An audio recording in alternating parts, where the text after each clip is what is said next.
We never thought we'd be the veterans. We always thought we were the young up-and-comers. Being a band is not about making money in any way. Well, clearly not. And but I mean, For us, yeah. it has been for you for Yeah. quite a long time. Yeah, I guess We so. joke, yeah. But I do think that it's we aspire to this sort of thing that I remember Nick Cave writing about, really trying to, it becomes a part of your life, and he wanted to work on songs every day. He was a great inspiration there for a while for me, because he was this guy who aspired to be a Leonard Cohen, and like he was just in a rock band, but he was saying, I want to study these guys. I want to, start writing songs every day and really work towards it. And his band was popular, but way less popular than in my era. So, but he was getting older, but he said, oh no, I'm going to keep working on this. And some of it's goofy, and some of it's, I'm just going to keep writing though, and I'm going to learn to sing better. I'm going to sing, with other people, and sometimes that's, you get scared that art's going to be terrible. But I thought his work really, like Boatman's Last Call, was one of the great records ever, and it was very mature, I guess, which isn't supposed to be great when you're an artist like Nick Cave. But that was the kind of inspiration to me. It was like, wow, look at these guys. Like, look at this. Like, that's heavy. We can really, that's what we do. I think we were on that path. And so even if we're not on tour or whatever, we were still at home kind of making these songs on the weekends. I think we're in the middle of that right now. And we're very critical of each other. It's still hard. But I feel like we're on that, it's kind of a very righteous fight.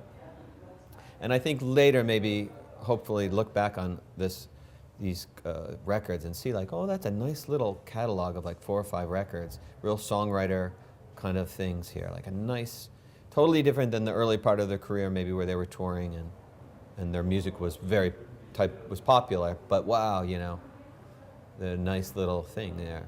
Have you found the perfect way to combine the two lives you seem to have? Is there a good balance?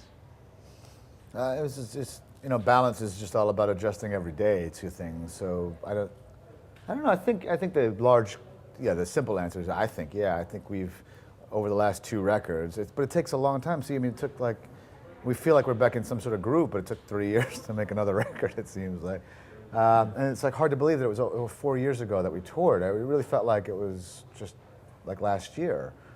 So that's nice. I don't know. There's no pressure to be out there doing it. It's just kind of when the inspiration comes and we can all kind of find that common ground for art and time allowed.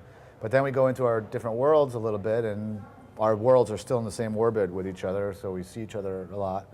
But everybody's got different concerns and different things to balance, but we're all in the same kind of boat, So no nostalgia about the time we were looking for gigs. Yeah, well, but I miss sort of, there's definitely like, when I see young bands or bands starting out, I remember that feeling of like walking into a record store and having someone say like, oh, aren't you in a band? And like, that only is a short portion of your life, but it's that thing about identifying yourself as a musician from your whole life, never anyone saying that, and it's a really special feeling that only comes along once. I kind of miss that. And as much as I think it's really nice when people are like, oh, my band was inspired by you, or like, or you're a significant band, like, wow, you're going to Europe to do this thing, like, that never makes me feel good. I don't know, it just doesn't hit me in the same way. You know what I mean? Like, there was a certain magic moment there that I think, I really miss that. I see it with bands. I know it never kind of comes back. Yeah, but it's true nostalgia, because I mean, I think we all go through this now, and I read John Worcester from Superchunk. He was in Superchunk all these years, and then he went on. He kept touring with all these other acts, and he's got all these great stories, and he writes about them online. And people always react, like you see the comments, and everybody's like, "Oh, you got to write a book, and this is exciting."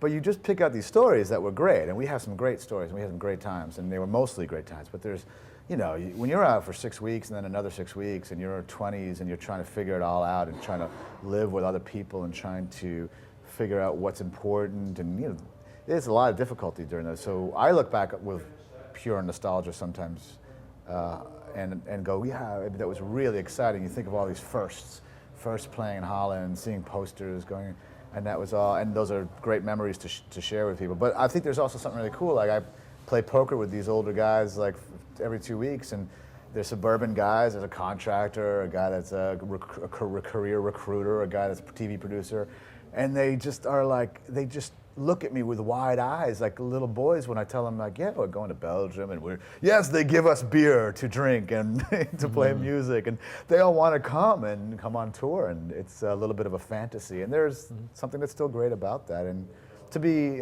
sort of respected, quote unquote, or whatever, or looked up to or inspiration for somebody, that's another fold to this all, that we never thought we'd be the veterans. We always thought we were the young up-and-comers. Are you still doing the writing? You wrote? Yeah, a little bit, yeah. So when's the Buffalo Tom history? Yeah. Full disclosure. That's right. There's all these artists X-rated. from our... You say there are I've all never these read any of those books. books, though. Well, I read John's because they're funny and he puts them online, but I would never go buy a John Worcester book, I think. I've never bought the Dean Wareham book. I don't... Yeah, I'd like to. There's other things I'd rather read. Have you written those first times you talked about, the first time and all the first poems? Yeah, I've written them on the blog and stuff, yeah. But I don't think they're worth, like... I don't think it's like... I don't know. I don't feel compelled to go buy books by other artists from our memoirs. Like, I'm just not... Maybe when there's enough distance, I'll want to read their take on it, but I don't know. I'd rather read other things. Are you still doing that, writing stuff online? Yeah, online, yeah. Okay. Yeah. For what Just site? for my own thing, yeah, my own blog. Okay. From time to Well, time. very nice talking to you. Yeah, you Yeah, as good well. questions. Thanks, guys.